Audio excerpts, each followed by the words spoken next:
NCERT निकाल दो क्या। बीच में सर्कुलर आया था कि वो व्हाइट वाली जो शर्ट है ना उसमें फोटो खिंचाना है, तो उस टाइम खिंचवा लिया। फिर उसके बाद आया कि लोगो लगाना है, तो फिर ये वापस से फिर हट गया फोटो। ये पुरानी वाली पीपीटी है, इसमें आ गया ऐसा, नई वाली में वापस से हट जाएगा। चलो इसमें अच्छा रहा है। अच्छा है गैंगस्टर, क्या बात कर रहा है यार।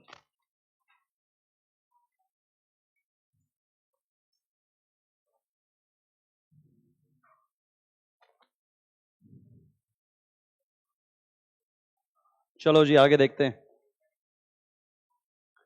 एंडोक्राइन सिस्टम स्टार्ट कर रहे हैं, और अच्छी बात यह है कि हम लोगों ने न्यूरल कंट्रोल में हल्का सा इसका इंट्रोडक्शन लिया था, ठीक है।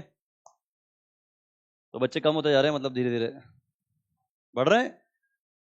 अरे पर लास्ट क्लास से तो कम है। चलो देखते हैं, आइए देखो। याद करो हमने एक कंपैरेटिव टेबल बनाई थी जिसमें हमने लिखा था न्यूरल कंट्रोल एंड कोऑर्डिनेशन और केमिकल कोऑर्डिनेशन, दोनों के अंदर क्या डिफरेंस है, ठीक है। तो हमने बोला था कि एक जो है क्विक है, फास्ट है और एग्जैक्ट है, और एक कैसा है, स्लो है और वाइड स्प्रेड है, राइट। फिर मैंने आपको ये भी बोला था कि दोनों का काम करने का तरीका अलग अलग है ना। दोनों का काम करने का तरीका अलग अलग है, लेकिन पर्पस एक ही है। क्या करना है, कंट्रोल करना है और रेगुलेट करना है। बॉडी के सभी फंक्शंस को कंट्रोल करना है और रेगुलेट करना है। किनको, इन दोनों को। एनसीईआरटी ने जो चैप्टर्स का सीक्वेंस दिया है, पागल नहीं है एनसीईआरटी वाले।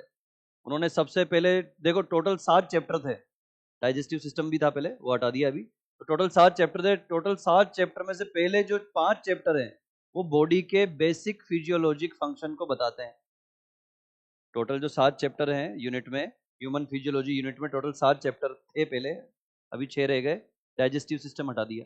तो पहले जो 5 चैप्टर थे बेटा, वो बॉडी के बेसिक फिजियोलॉजिक फंक्शन को बताते हैं, और आखिरी के 2 चैप्टर उन पांचों को कैसे कंट्रोल करना है इसके बारे में सिखाते हैं।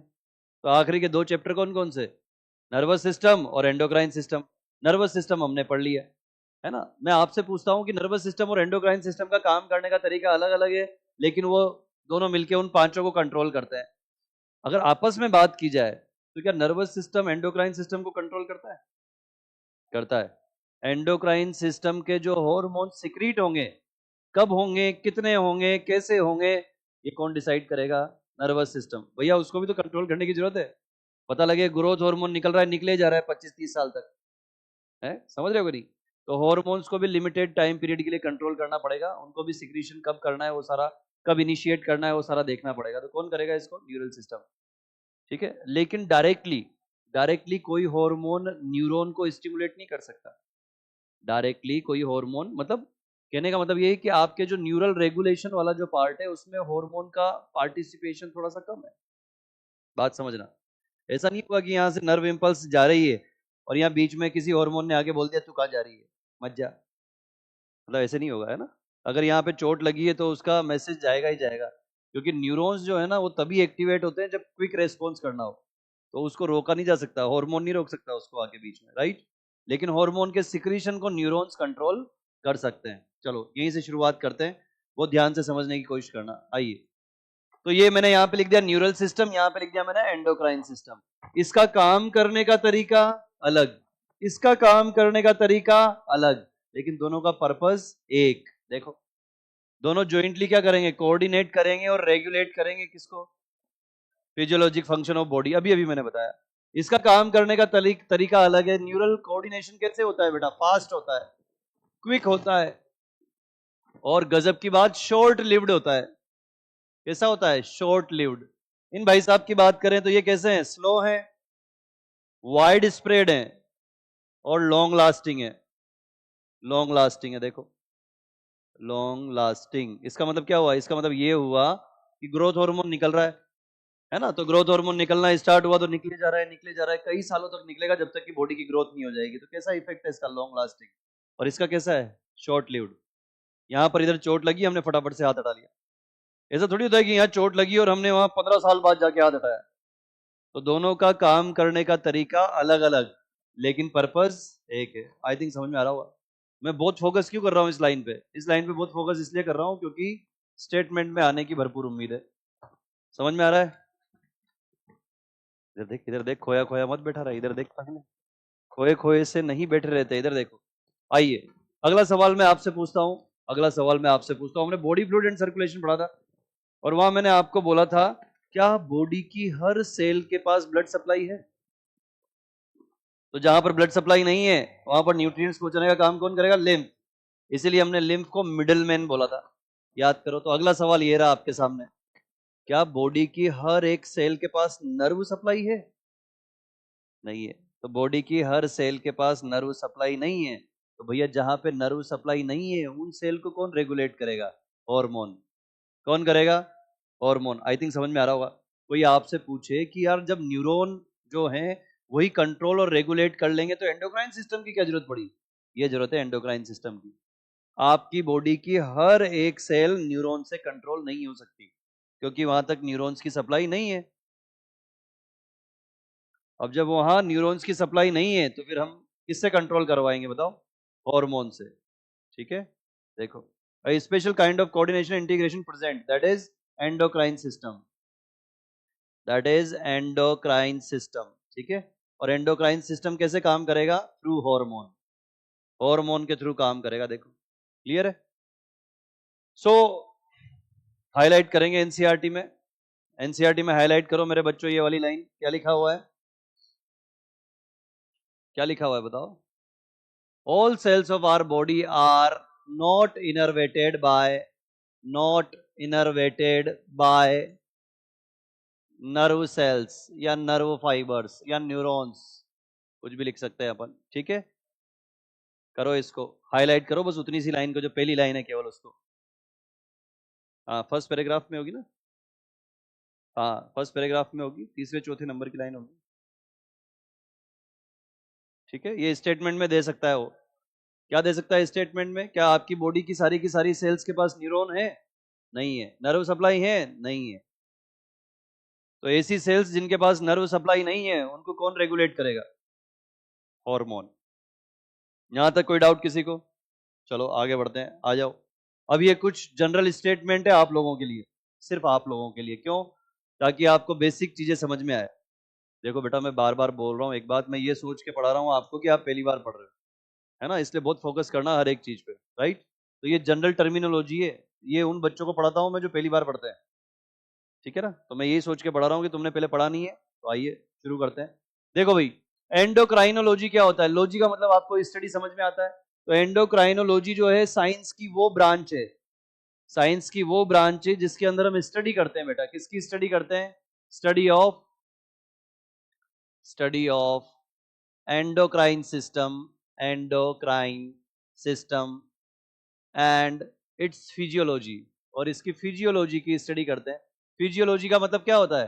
कि हार्मोन बॉडी के ऊपर क्या काम करते हैं, हार्मोन बॉडी के ऊपर क्या काम करते हैं और कैसे काम करते हैं, इसी को हम क्या बोलेंगे? Hormone physiology, right? इसी की स्टडी को क्या बोलेंगे? एंडोक्राइनोलॉजी। आगे बढ़ो। एक्सोक्राइन ग्लैंड कौन सी होती है? बता चुका हूं पहले, एनिमल टिश्यू में, जिनके अंदर डक्ट नहीं होती, होती है। इनके अंदर डक्ट प्रेजेंट होती है, इनके अंदर, एंडोक्राइन के अंदर डक्ट एब्सेंट होती है। तो इनके सिक्रीशंस को हम क्या बोलते हैं? हार्मोन। बता चुका हूं ये बात आपको, इनके सिक्रीशंस को हम बोलते हैं बच्चों हार्मोन्स। आगे आओ। हेट्रोक्राइन और मिक्स्ड ग्लैंड क्या होती है? जिनके पास दोनों फंक्शन हो, जिनके पास दोनों फंक्शन हो। For example pancreas. Both type of both type of functions present, दोनों तरह के फंक्शंस हो। कौन कौन से दो तरह के फंक्शन है? Exocrine as well as endocrine. Exocrine भी हो और एंडोक्राइन भी हो, और इसका एग्जाम्पल है आपके पास पेंक्रियास। आगे देखो, ये एग्जाम्पल ये परेशान करेंगे आपको बार बार, ये तो कोई नहीं पूछेगा आपसे, ये पूछा जाएगा बार बार। बॉडी के अंदर दो तरह की एंडोक्राइन ग्लैंड होती है, बॉडी के अंदर दो तरह की एंडोक्राइन ग्लैंड होती है। एक होती है ऑर्गेनाइज्ड, एक होती है नॉन ऑर्गेनाइज्ड। मैं समझाता हूं आपको क्या होती है। समझो कि ये पूरा का पूरा कमरा जो है एक ग्लैंड है, ये पूरा का पूरा कमरा एक एंडोक्राइन ग्लैंड है। ठीक है, अब इस पूरे के पूरे कमरे में तुम जैसे बैठे हुए हो वैसे ही समझो सिक्रीटरी सेल्स हैं। जैसे तुम बैठे हुए हो वैसे ही सिक्रीटरी सेल्स है। बताओ इसको क्या बोलूंगा मैं, ऑर्गेनाइज्ड या नॉन ऑर्गेनाइज्ड? ये नॉन ऑर्गेनाइज्ड है। क्यों? क्योंकि सिक्रीटरी सेल्स बिखरी हुई हैं, थोड़ी सी यहाँ, थोड़ी सी वहां, थोड़ी सी यहाँ, थोड़ी सी वहां। अगर ये पूरा का पूरा कमरा बच्चों से भरा हुआ होता तो इसको क्या बोलता मैं, ऑर्गेनाइज्ड।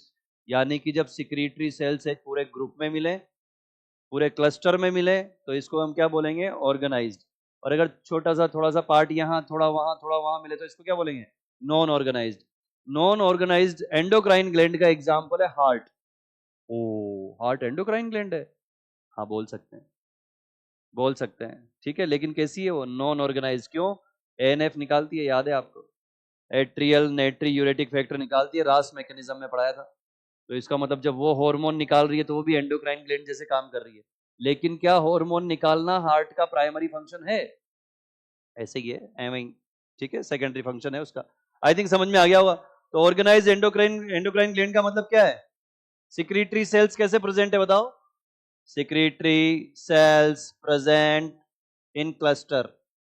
देखो, क्लस्टर की फॉर्म में है ना, ग्रुप की फॉर्म में प्रेजेंट है। नॉन ऑर्गेनाइज्ड, इसके अंदर secretory cells, secretory cells present but scattered. लेकिन कैसी होती है बताओ? स्कैटर्ड होती है, बिखरी हुई होती है, राइट। इसके एग्जांपल बताओ, ऑर्गेनाइज्ड एंडोक्राइन ग्लैंड के एग्जांपल बताओ। बोलो बोलो, अरे बोलो यार। ठीक है, very good. Hypothalamus, pituitary, pineal, thyroid, parathyroid, adrenal, thymus, ये सारी की सारी क्या है, ऑर्गेनाइज्ड, ठीक है। पर इसमें एक और इंपॉर्टेंट बात है जो याद रखनी है, गोनेड्स। टेस्टिस और ओवरी, ये गोनेड्स जो है ना, इन दोनों को भी क्या बोलते हैं हम, ऑर्गेनाइज्ड एंडोक्राइन ग्लैंड, ये याद रखना। तो ये पिट्यूटरी वगैरह तो आपको याद रहेगी, कोई बड़ी बात नहीं है।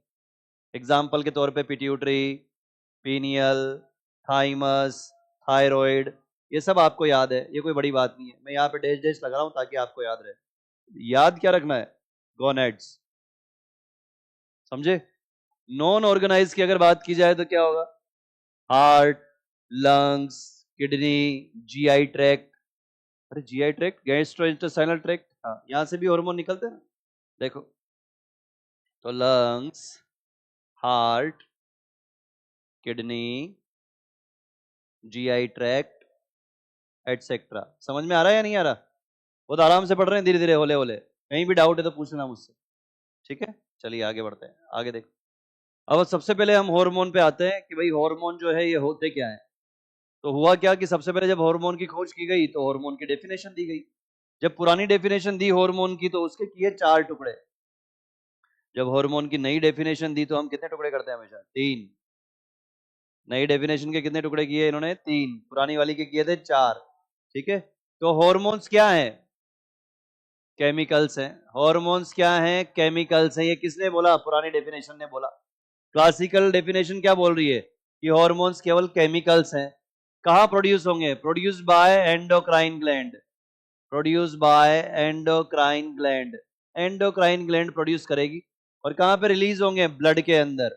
और फिर कहां चले जाएंगे, डिस्टेंट ऑर्गन। डिस्टेंट ऑर्गन का मतलब दूर दूर के जो ऑर्गन्स है वहां तक चले जाएंगे। सिंपल, ये थी पुरानी डेफिनेशन। ये पुरानी डेफिनेशन थी। फिर किसी ने एक सवाल उठाया। सवाल क्या उठाया कि यार हार्मोन जो होते हैं उनसे न्यूट्रिशन मिल सकता है क्या? नहीं मिल सकता। हार्मोन से कभी न्यूट्रिशन का कोई लेना देना नहीं है। तो हार्मोन्स क्या है, नॉन न्यूट्रिएंट केमिकल्स। क्या है बेटा ये नॉन न्यूट्रिएंट केमिकल्स है। Non nutrient chemicals. मैं आपसे पूछता हूं न्यूट्रिएंट केमिकल्स क्या है? हाँ बोलो बोलो, सही बोल रहे हो। विटामिन।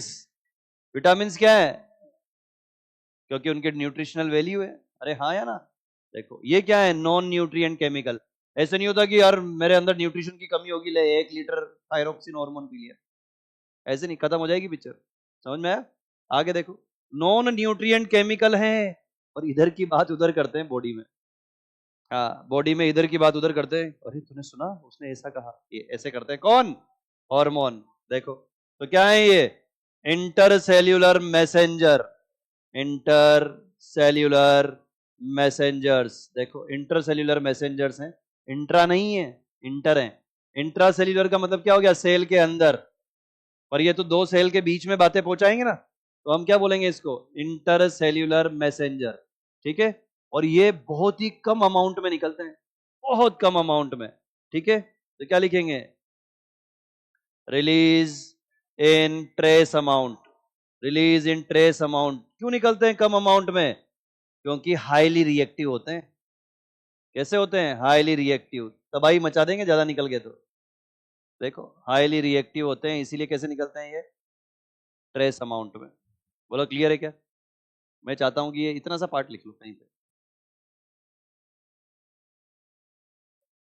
हाँ हाँ, जहां भी बनाना है, जो भी लिखना है, एक पेपर पे लिख के चिपकाना है एनसीईआरटी में, तो वो कर लो। पर ये इतना सा लिख लो, मैं चाहता हूँ ये लाइंस याद हो आपको टुकड़ों में। देखो, हाँ ये यहाँ पे लिख लो, जहां पर चैप्टर स्टार्ट हो रहा है ना, उसके पहले वाले पेज में नीचे जगह खाली है। जहां पर एंडोक्राइन सिस्टम स्टार्ट हो रहा है एनसीईआरटी में, उसके पहले वाले पेज पे देखो नीचे जगह खाली है, वहां पे लिख लो। ये ऐसे कैसे लिख लो,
ऐसे लिखना बेटा टुकड़ों में, है ना।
लिख लिया? चलो एनसीईआरटी रखना साथ में, मैं बीच बीच में बोलूंगा तुम्हें, क्योंकि ये मैक्सिमम बच्चों को डिफिकल्ट लगता है चैप्टर, तो मैं बीच बीच में बोलूंगा कि अब ये छोटा सा पार्ट पढ़ लो, अब ये पैराग्राफ पढ़ लो, ठीक है? बिल्कुल रेडी रहना, मजा आएगा एकदम, शानदार तरीके से पढ़ेंगे, एकदम धुआंधार तरीके से। चलो आ जाओ, अब ये केमिकल नेचर पढ़ाने जा रहा हूं मैं आपको हार्मोन का, ठीक है? अब तुम्हारे पास दो ऑप्शन है, या तो शुद्ध एनसीईआरटी में जो लिखा है वो पढ़ लो, या थोड़ा सा डिटेल पढ़ाऊं। पक्का? ठीक है, डिटेल पढ़ा देता हूं मैं, ठीक है? फिर एनसीईआरटी वाला एंड ही एंड में पढ़ा दूंगा, याद तो हो जाएगा ना? ठीक है, देखो तो हार्मोन्स का जो केमिकल नेचर है उसके बेसिस पे हार्मोन्स को मैं दो पार्ट में डिवाइड कर रहा हूं, हार्मोन्स को दो पार्ट में डिवाइड कर रहा हूं नौजवानों। एक तो है प्रोटीनेशियस हार्मोन, प्रोटीनेशियस हार्मोन, और एक होते हैं स्टीरॉयडल हार्मोन। देखो स्टीरॉयडल हार्मोन जो होते हैं ना, ये बेसिकली लिपिड नेचर के होते हैं, क्योंकि स्टीरॉइड्स जो हैं वो किसके बने होते हैं? लिपिड के। अगर याद आ रहा हो, भूले बिसरे गीत बायोमोलिक्यूल पढ़ा था तुमने, और वहां पे लिपिड का क्लासिफिकेशन किया था, और उसमें एंड डी एंड वाले थे, स्टीरोल उनका सफिक्स था, याद करो, कोलेस्टीरोल। तो स्टीरोल स्टीरोइड सब किसके बने हैं? ये लिपिड के। तो कुल मिला के देखा जाए तो हार्मोन दो तरह के हैं, एक वो जो प्रोटीन है और एक वो जो लिपिड है। बात समझ में आई? जो प्रोटीन के बने हुए हैं, जो प्रोटीन के बने हुए हैं, ये हार्मोन ग्लैंड से निकलेंगे और टारगेट सेल के अंदर नहीं जा पाएंगे, केवल टारगेट सेल के बाहर ही चिपकेंगे। जो हार्मोन प्रोटीन के बने हुए हैं वो ये ग्लैंड है, इस ग्लैंड से निकले, ब्लड में आए आए आए आए आए, ये जो टारगेट सेल है जिसके ऊपर जाके हार्मोन को काम करना है, उस सेल के अंदर नहीं जा पाते, केवल ऊपर चिपकते हैं, यानी कि मेम्ब्रेन बाउंड रिसेप्टर के ऊपर चिपकेंगे। प्रोटीनेशियस हार्मोन टारगेट सेल के अंदर चले जाएंगे क्या? केवल उसके मेम्ब्रेन के ऊपर जो रिसेप्टर है वहां जाके चिपकेंगे और वहीं से अपना काम करवाएंगे, सेल के बाहर बैठ के अपना काम करवाएंगे। लिपिड नेचर के जो हार्मोन है वो ग्लैंड से निकलेंगे निकलेंगे निकलेंगे निकलेंगे और सीधा मेम्ब्रेन को आर पार करके अंदर जाएंगे न्यूक्लियस के पास, और न्यूक्लियस से बोलेंगे चल मेरा काम कर दे। समझे कि नहीं?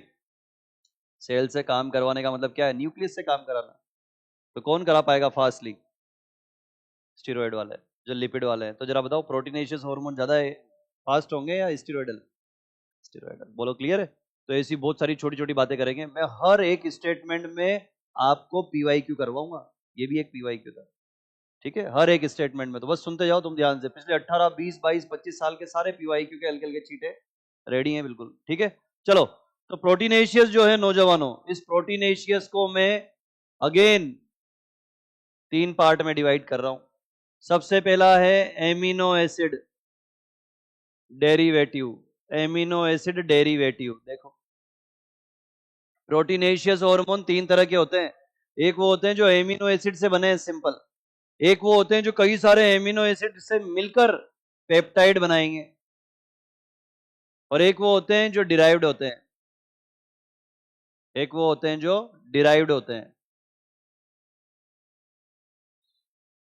डिराइव्ड। देखो एमिनो एसिड के अंदर मॉडिफिकेशन करके बनाए गए, तो कितनी तरह के हो गए? तीन तरह के, तीनों ही प्रोटीन है, ये भी एमिनो एसिड है, ये भी एमिनो एसिड है, वो भी एमिनो एसिड है। अरे समझे कि नहीं? तो ये शुद्ध एमिनो एसिड मतलब एक एमिनो एसिड लिया और उसके अंदर चेंजेस करके बना दिया। ये बहुत सारे एमिनो एसिड को जोड़ दिया, दो एमिनो एसिड को जोड़ूंगा तो क्या कहलाएगा? डाइपेप्टाइड। तीन को जोड़ा तो ट्राइपेप्टाइड, चार को जोड़ा तो जरा बताओ इन दोनों में से साइज में बड़े कौन है? Peptide, simple. तो पेप्टाइड भी दो तरह के हैं, पेप्टाइड भी दो तरह के हैं, short peptide, long peptide, short peptide और लॉन्ग पेप्टाइड। देखो ठीक है, अब मैं इनके एग्जाम्पल लिख रहा हूं आपके सामने, ध्यान से देखना। एमिनो एसिड डेरिवेटिव का पहला एग्जाम्पल है थायरोक्सिन, थायरोक्सिन, और ये थायरोक्सिन जिस एमिनो एसिड से बना है उसका नाम है टायरोसिन। क्या नाम है? टायरोसिन। टायरोसिन अमीनो एसिड से बना है कौन? Thyroxine, right? दूसरा एग्जाम्पल, दूसरा एग्जाम्पल देखो, hormones of adrenal medulla, hormones, hormones of adrenal medulla, adrenal medulla के जो हार्मोन है वो भी क्या है? एमिनो एसिड डेरिवेटिव है, ठीक है? एड्रिनल मेड्यूला के हॉर्मोन्स का एक और नाम है कैटेकोलामीन्स। क्या बोलते हैं? कैटेकोलामीन्स। जरा देखो तो एंड में क्या आ रहा है? अमीन्स। ओ अमीन्स, यस। क्लियर है? तो आपसे पूछा जाए कि जितनी भी ग्लैंड्स है तुम्हारी बॉडी में, उनमें से दो ऐसे एग्जाम्पल बताओ जो शुद्ध एमिनो एसिड के डेरिवेटिव हैं। ये रहे थायरोक्सिन और एड्रिनल मेडुला के दो ही हार्मोन है, एड्रिनलिन, नॉर एड्रिनलिन। चलो खत्म, ये एग्जाम्पल याद हो गए। आ जाओ अब देखो शॉर्ट पेप्टाइड के एग्जाम्पल कौन कौन से हैं। शॉर्ट पेप्टाइड के एग्जाम्पल है मेरे बच्चों, मेलेनोसाइट स्टिमुलेटिंग हार्मोन, ऑक्सीटोसिन और एडीएच, एंटी डाइयूरेटिक हार्मोन। देखो ये तीनों किसके एग्जाम्पल है? शॉर्ट पेप्टाइड के, राइट। अब लॉन्ग पेप्टाइड के एग्जाम्पल देखो, ग्रोथ हार्मोन, एड्रिनल कॉर्टिकोट्रोपिक हार्मोन और पैराथायराइड हार्मोन, कैल्सिटोनिन, इंसुलिन और ग्लूकागोन, इंसुलिन और ग्लूकागोन।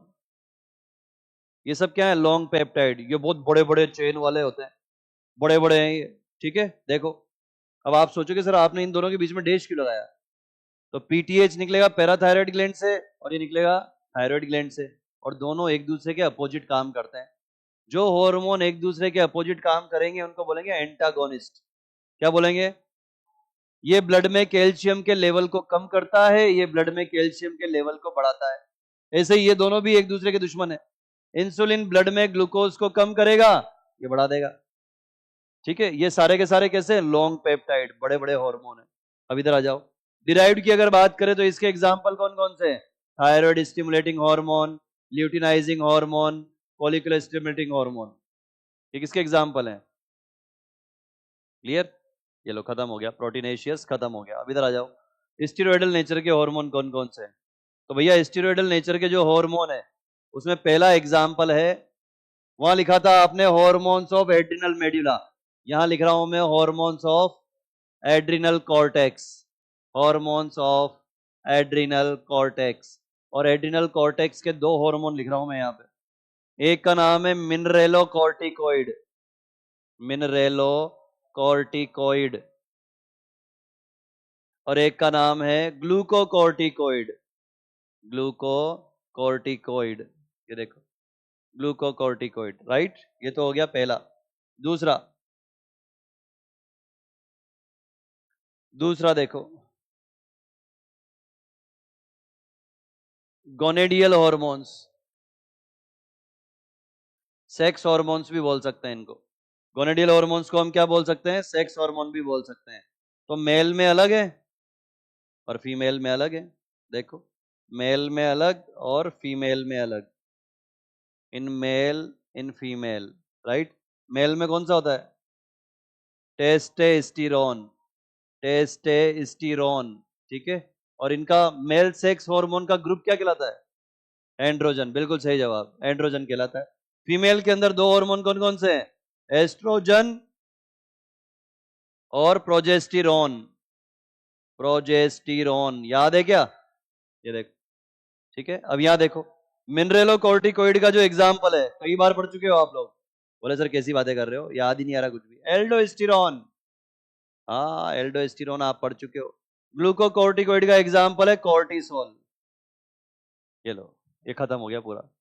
तो दुनिया में जितनी भी तरह के, दुनिया मतलब बॉडी में जितनी भी तरह के हार्मोन है, ये रहे आपके सामने, ठीक है। बोले सर ये क्या पढ़ा दिया आपने, तोते उड़ गए, ठीक है। तो ये है क्लासिफिकेशन मेरे हिसाब से, और ये है क्लासिफिकेशन एनसीईआरटी के हिसाब से। तुम्हारी इच्छा हो जो याद कर लेना। ये रहा एनसीईआरटी का क्लासिफिकेशन, शुरू होने से पहले खत्म हो गया।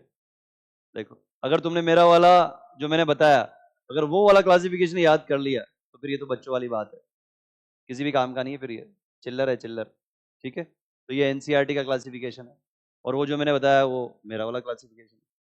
तुम्हारी इच्छा, तुम्हें क्या याद करना है? बोले सर हमें तो दोनों याद नहीं होंगे। मैं कराता हूँ याद, आओ देखो इधर देखो। कुछ भी नहीं करना, बस इतना सा याद रखना है कि जितने भी सेक्स हार्मोन है वो स्टेरॉयडल है। पहली बात, जितने भी सेक्स हार्मोन है, चाहे मेल सेक्स हार्मोन हो चाहे फीमेल सेक्स हार्मोन हो, वो सब क्या है? स्टेरॉयडल। दूसरा आपको याद रखना है, एड्रिनल कॉर्टेक्स के हार्मोन भी स्टेरॉयडल है। क्लियर? और इनको छोड़ के बाकी सारे प्रोटीनेशियस।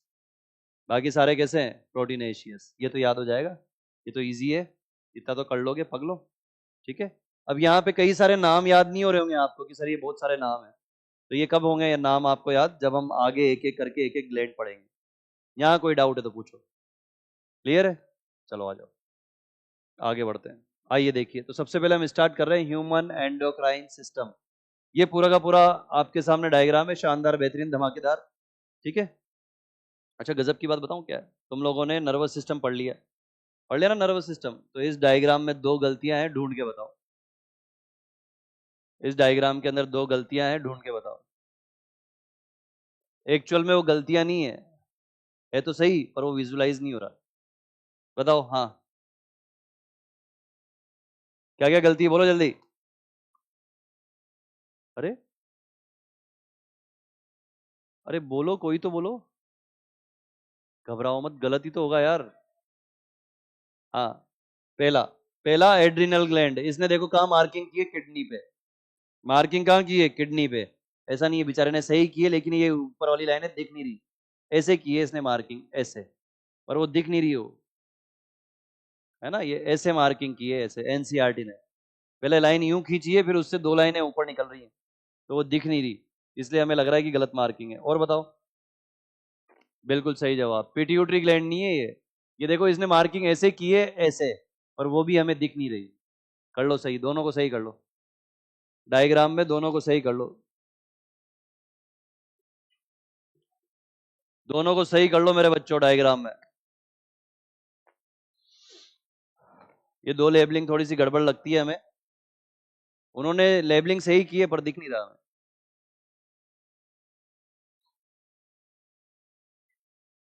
बढ़े आगे, चलिए आगे देखते हैं। तो सबसे पहले स्टार्ट करते हैं हम लोग हाइपोथैलेमस। हाइपोथैलेमस को हम बचपन से पढ़ते आ रहे हो आप, मास्टर ऑफ मास्टर ग्लैंड भी बोलते हैं, मास्टर ऑफ मास्टर ग्लैंड भी बोलते हैं। देखो, हाइपोथैलेमस को क्या बोलते हैं? Master of master gland. और मास्टर ग्लैंड किसको बोलते हैं? पिट्यूटरी को। तो पिट्यूटरी के पापा का नाम क्या है? हाइपोथैलेमस। तुम लोगों ने पपेट शो देखा होगा, कठपुतली वाला, है ना, तो कठपुतली वाला जो होता है ना, उसमें एक लकड़ी का फ्रेम होता है ऊपर, मेरी तरफ देखो सारे बच्चे, कठपुतली वाला जो डांस होता है, पपेट शो जो होता है, उसमें एक लकड़ी का फ्रेम होता है, उसको पकड़ के एक आदमी ऐसे खड़ा रहता है पीछे, पर्दे के पीछे, लकड़ी के फ्रेम को, उस लकड़ी के फ्रेम के ऊपर बहुत सारे तार लगे होते हैं, और तार से कठपुतली जुड़ी हुई होती है, तार से कठपुतली जुड़ी हुई होती है। ठीक है, तो ऐसे लकड़ी का फ्रेम होता है ऐसे, तो ये बंदा क्या करता है? उस लकड़ी के फ्रेम को पकड़ लेता है ऐसे। पहले तो लकड़ी का फ्रेम भी नहीं होता था, उंगली पे बांधते थे, पहले पहले उंगली के ऊपर बांधते थे तार, ठीक है ना, अब फिर बाद में लकड़ी के फ्रेम आने लगे, तो लकड़ी के फ्रेम के ऊपर ऐसे पकड़ लेगा वो लकड़ी के फ्रेम को, और इधर तार बंधे होंगे, उससे कठपुतली बंधी होगी। ठीक है, जब वो, ध्यान से सुनना मैं जो बताने जा रहा हूं, जब वो लकड़ी के फ्रेम को ऊपर करेगा तो कठपुतली डांस करना बंद कर देगी, ऊंची हो जाएगी, जब वो नीचे करेगा तो वो डांस करेगी। समझ में आया? तो एक ये जो है हाथ, क्या ये जो लकड़ी का फ्रेम है, ये है हाइपोथैलेमस। क्या है ये? हाइपोथैलेमस। और जो नीचे कठपुतली है वो है पिट्यूटरी ग्लैंड। समझ में आया? और ये जो तार हैं ये दो तरह के हैं, एक का नाम है रिलीजिंग हार्मोन, एक का नाम है इनिबिटरी हार्मोन। तो जब हाइपोथैलेमस हाथ ऊंचा करेगा तो इनिबिटरी हार्मोन निकालेगा, जब हाथ नीचे करेगा तो रिलीजिंग हार्मोन निकालेगा। बात समझ में आई? तो पिट्यूटरी ग्लैंड को मास्टर ग्लैंड इसलिए बोलते हैं क्योंकि पिट्यूटरी ग्लैंड बहुत सारे हार्मोन निकालती है। पिट्यूटरी ग्लैंड क्या करती है बच्चों? बहुत सारे हार्मोन निकालती है, और वो सारे के सारे हार्मोन पूरी बॉडी पे एक्ट करते हैं, इसलिए उसको क्या बोला? Master gland. लेकिन पिट्यूटरी ग्लैंड को भी कौन कमांड देता है? हाइपोथैलेमस। तो उसको क्या बोला? Master of master gland. भाई पिट्यूटरी ग्लैंड को कब कौन सा हार्मोन निकालना है ये कौन डिसाइड करेगा? हाइपोथैलेमस। तो हाइपोथैलेमस ने पिट्यूटरी से क्या बोला? तेरी मर्जी पड़े जो हार्मोन बना, मुझे कोई आपत्ति नहीं है, लेकिन कब निकालना है और कब स्टॉप करना है ये मैं डिसाइड करूंगा। तो हाइपोथैलेमस केवल दो ही तरह के हार्मोन निकालेगा, या तो रिलीजिंग या इनिबिटरी। बोलो क्लियर है क्या? और ये रिलीजिंग और इनिबिटरी निकल के सीधे कहां जाएंगे? पिट्यूटरी पे। तो मैं आपसे पूछता हूं कि हाइपोथैलेमस का टारगेट ऑर्गन कौन सा है? Pituitary gland. आई थिंक समझ में आ गया होगा। क्लियर है? आ जाओ, तो हाइपोथैलेमस स्टार्ट कर रहे हैं, इसके बारे में हम पढ़ चुके हैं, ये बेसल पार्ट है किसका? डायन का, डायनसेफेलॉन का बेसल पार्ट है ये, ठीक है। अरे बोलो, हाइपोथैलेमस, राइट। इसके अंदर देखो, ये भी बता चुका हूं मैं आपको, लिखवाया भी था मैंने। Contains several group of neurosecretory cells, जिनको हम बोलेंगे हाइपोथैलेमिक न्यूक्लियाई, हाइपोथैलेमिक न्यूक्लियाई। और न्यूक्लियाई आपको सबको पता है आज की तारीख में क्या होता है, बताओ? ग्रुप ऑफ, क्या बात है, बिल्कुल सही जवाब, group of साइटोन in CNS, group of साइटोन in CNS, इसको हम बोलते हैं न्यूक्लियाई, ठीक है। तो जब यहां बोला जा रहा है हाइपोथैलेमिक न्यूक्लियाई, तो क्या वो कोई न्यूक्लियस है? तो वो क्या है? बहुत सारे साइटोन का ग्रुप है, और ये जो बहुत सारे साइटोन का ग्रुप है, ये कुछ ना कुछ सिक्रीशन करेगा। क्या करेगा सिक्रीशन? हार्मोन, बस हार्मोन निकालेगा। आई थिंक समझ में आ गया होगा। कोई आपसे पूछे हाइपोथैलेमस में ऐसी कौन सी स्ट्रक्चर है जो हार्मोन बनाती है और निकालती है? ये रही हाइपोथैलेमिक न्यूक्लियाई। तो न्यूक्लियाई क्या है? खत्म। आ जाओ आगे देखो, क्या लिखूं? वेरी गुड, बिल्कुल सही बात। या तो रिलीजिंग हार्मोन निकालेगा, हाँ, रिलीजिंग हार्मोन को रिलीजिंग फैक्टर भी बोलते हैं, रिलीजिंग फैक्टर या हार्मोन, या फिर इनिबिटरी फैक्टर या हार्मोन। बोलो क्लियर है क्या? इनिबिटरी फैक्टर या फिर हार्मोन निकालेगा, राइट। मैं आपसे पूछता हूं कि इनमें से which of the following is not secreted by hypothalamus? एक क्वेश्चन दे रहा हूं मैं आपको, which of the following hormone is not secreted by hypothalamus? पहला, गोनेडोट्रोपिन रिलीजिंग हार्मोन। दूसरा, thyroid stimulating hormone releasing factor. तीसरा, ग्रोथ हार्मोन रिलीजिंग फैक्टर। चौथा, prolactin. Prolactin, क्योंकि आपको पता है कि ये तो केवल दो ही तरह के हार्मोन निकालेगा, या तो रिलीजिंग हार्मोन या इनिबिटरी हार्मोन। बोलो क्लियर है क्या? बिल्कुल सही जवाब। चलिए, तो ये दोनों के दोनों जो हार्मोन इन्होंने निकाले, ये किसके ऊपर एक्ट करेंगे? एक्ट्स ऑन बॉडी लिखूं या pituitary? Acts on pituitary gland. देखो, पिट्यूटरी ग्लैंड के ऊपर काम करेंगे, पिट्यूटरी ग्लैंड के ऊपर ये काम करेंगे। आगे देखो, फॉर एग्जांपल एनसीईआरटी ने दिए हैं, एक तो जीएनआरएच, और ये तो अपन ने बहुत पढ़ लिया है यार, ह्यूमन रिप्रोडक्शन में प्यूबरिटी लाने वाला कौन है? यही तो है, जीएनआरएच। क्या फुल फॉर्म है? Gonadotrophin releasing hormone, gonadotrophin releasing hormone. देखो, गोनेडोट्रोफिन रिलीजिंग हार्मोन क्या करेगा? मैं नहीं लिख रहा, पता है आपको, बताओ क्या करेगा? नाम से पता लग रहा है, एंटीरियर पिट्यूटरी पे काम करेगा और वहां से गोनेडोट्रोफिन निकलवाएगा। किसको बोलते हैं गोनेडोट्रोफिन? एलएच और एफएसएच को कंबाइंडली क्या बोलते हैं? गोनेडोट्रोफिन। पढ़ा चुका हूं ह्यूमन रिप्रोडक्शन में, याद है? आगे बढ़ो, सोमेटोस्टेटिन। सोमेटो का मतलब होता है मेरे बच्चों ग्रोथ, सोमेटो का मतलब क्या होता है? ग्रोथ। और स्टेटिन मतलब रोकने वाला, ग्रोथ रोकने वाला, ठीक है। बताओ ग्रोथ कैसे रोकेगा ये? किसको इनिबिट करेगा? ग्रोथ हार्मोन को, यही आंसर है। ग्रोथ हार्मोन को इनिबिट कर देगा। और ग्रोथ हार्मोन कहां से निकलता है? एंटीरियर पिट्यूटरी से, एंटीरियर पिट्यूटरी से निकलता है ग्रोथ हार्मोन। और ये क्या है? सोमेटोस्टेटिन। अगर इसका वाकई में हमें नाम लिखना है हाइपोथैलेमस के हिसाब से, तो क्या लिखना चाहिए? बिल्कुल सही जवाब, GHIH, यानी कि growth hormone, growth hormone inhibitory hormone, या फिर ग्रोथ हार्मोन इनिबिटरी फैक्टर। ये लो, एक ही बात है, खत्म। समझ में आ गया?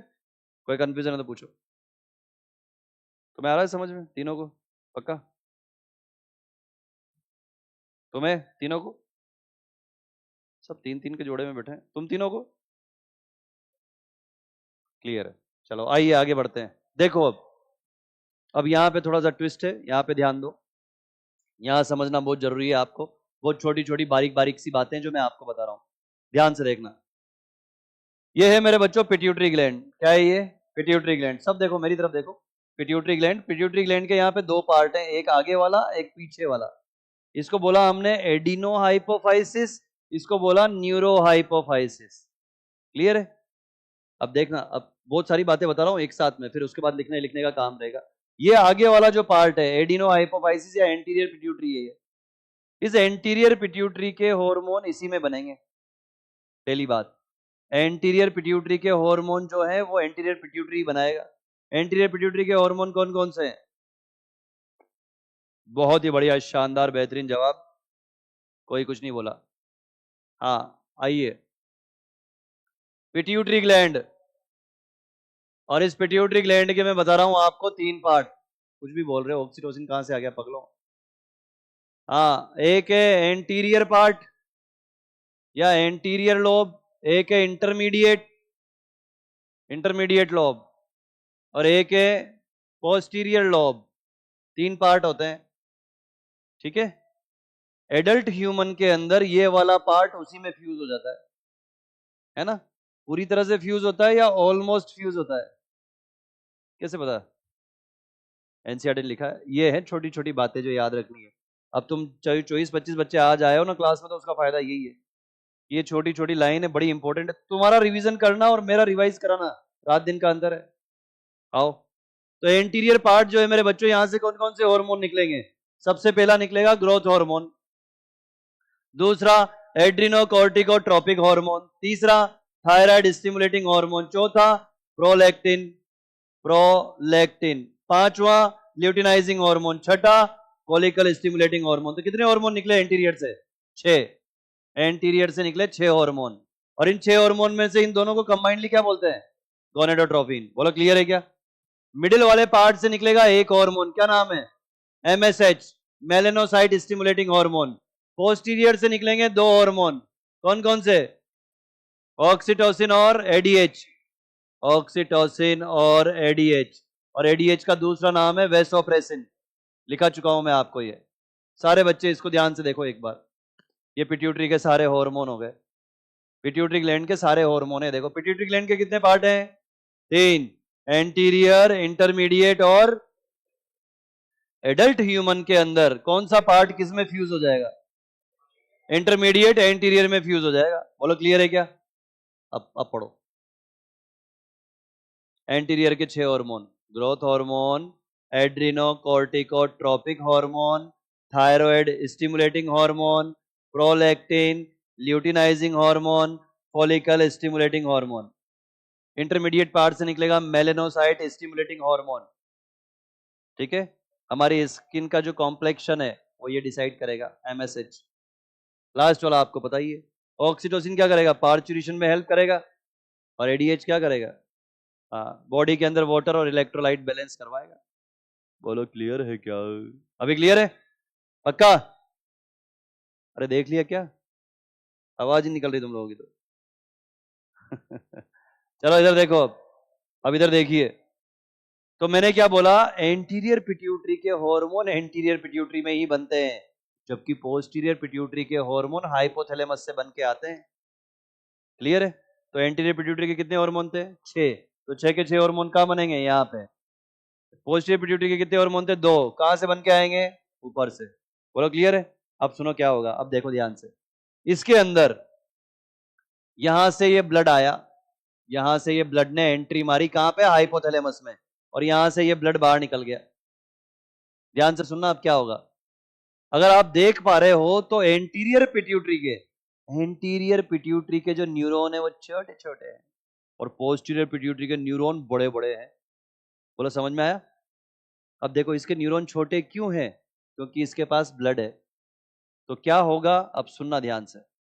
समझो बॉडी के अंदर ग्रोथ करवानी है, बस मेरी तरफ देखो, सिर्फ मेरी तरफ। समझो बॉडी के अंदर ग्रोथ करवानी है, ग्रोथ करवानी है तो जरा बताओ ग्रोथ हार्मोन कहां पे है?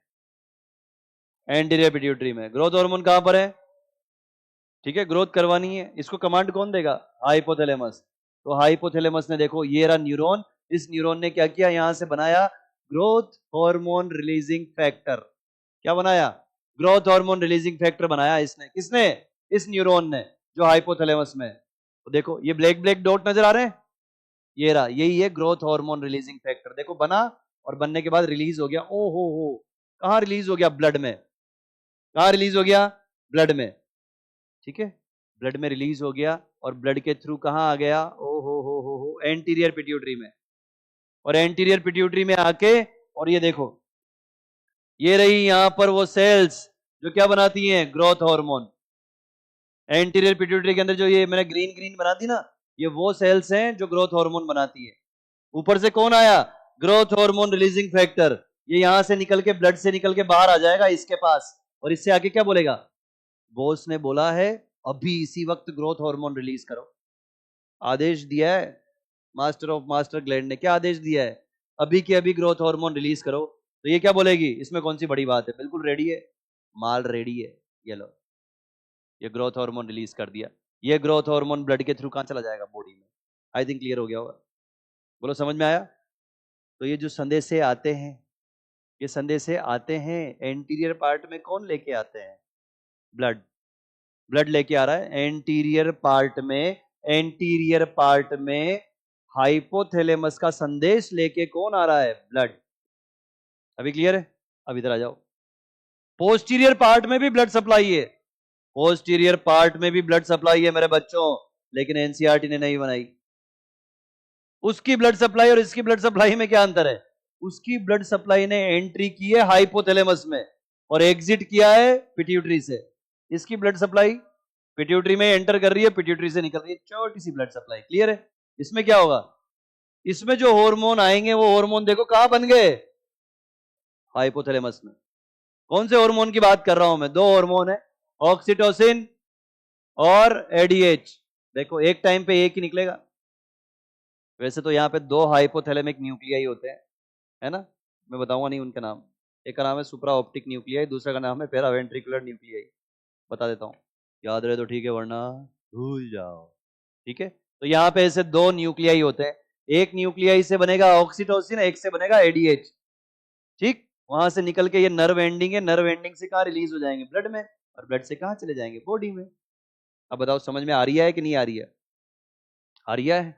तो जरा बताओ पिट्यूटरी ग्लैंड के कितने पार्ट, तीन, दो मान लो, एडिनो हाइपोफाइसिस और न्यूरो हाइपोफाइसिस। जो एंटीरियर पार्ट है, एंटीरियर पार्ट के हार्मोन कहां बनते हैं, एंटीरियर पार्ट में, और पोस्टीरियर पार्ट के हाइपोथैलेमस में। एंटीरियर पार्ट के हार्मोन्स कब रिलीज होंगे, कितने रिलीज होंगे, इसका मैसेज लेके हाइपोथैलेमस भेजता है किसके थ्रू, ब्लड के थ्रू।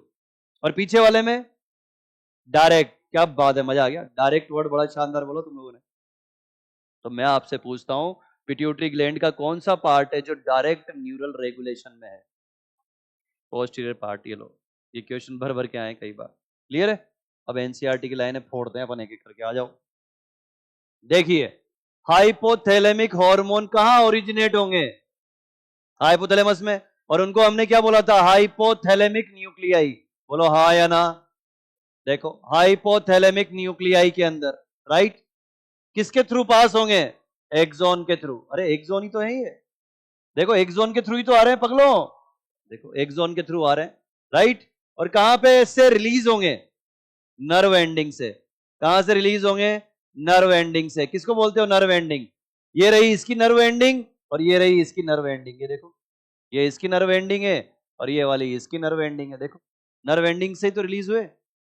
समझ में आ रहा है कि नहीं आ रहा, आगे देखो। और पिट्यूटरी ग्लैंड पे कैसे पहुंचेंगे, सेम तरीके से या अलग अलग तरीके से, अलग अलग तरीके से। लो तो फिर यहां लिख रहा हूं मैं, by two ways, by two ways. कैसे, at anterior part, at anterior part और at posterior part, at posterior part. देखो एक तो एंटीरियर पार्ट पे, एक पोस्टीरियर पार्ट पे। एंटीरियर पार्ट पे कैसे जाएंगे बताओ, थ्रू हाइपोफिशियल पोर्टल सिस्टम। अरे पढ़ा चुका हूं ये मैं, हाइपोफिशियल पोर्टल सिस्टम से जाएंगे। क्या है हाइपोफिशियल पोर्टल सिस्टम, ये रहा। और याद करो मैंने तुम्हें एक बात बोली थी, पोर्टल सिस्टम कैपिलरी से स्टार्ट होता है, कैपिलरी पे खत्म होता है। क्लियर है सबको। और इन दोनों कैपिलरीज के बीच में ये जो दिख रही है, ये है हाइपोफिशियल पोर्टल वेन। क्या है ये, हाइपोफिशियल पोर्टल वेन। ये देखो, क्लियर है। ये तो पहला हो गया। तो एंटीरियर पार्ट पे कैसे पहुंचेगा, हाइपोफिशियल पोर्टल सिस्टम से। और इधर क्या लिखूं, बिल्कुल सही जवाब, under direct neural regulation, under direct neural regulation. मतलब ये न्यूरॉन्स ही डिसाइड करेंगे कि कब निकालना है और कब नहीं निकालना है, सिंपल। बोलो, कोई कंफ्यूजन है तो पूछो, नहीं तो आगे बढ़े। देखो आराम से देख लो, आराम से देख लो, सबको समझ में आना चाहिए। डायग्राम भी देख लो, कौन कहां से कैसे आया। और कोई डाउट है तो पूछो। आराम से पढ़ेंगे, धीरे धीरे, जल्दबाजी नहीं करें।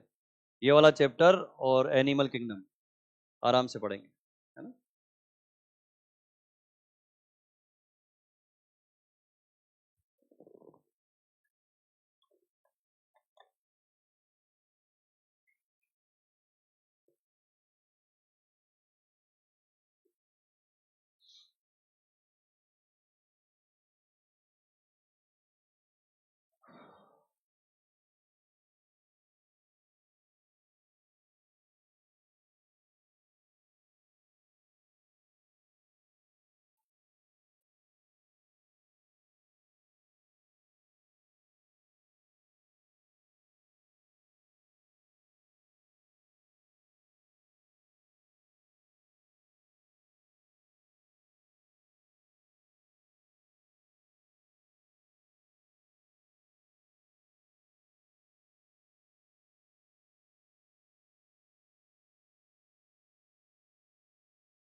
बढ़े आगे, चलिए आइए आगे बढ़ते हैं।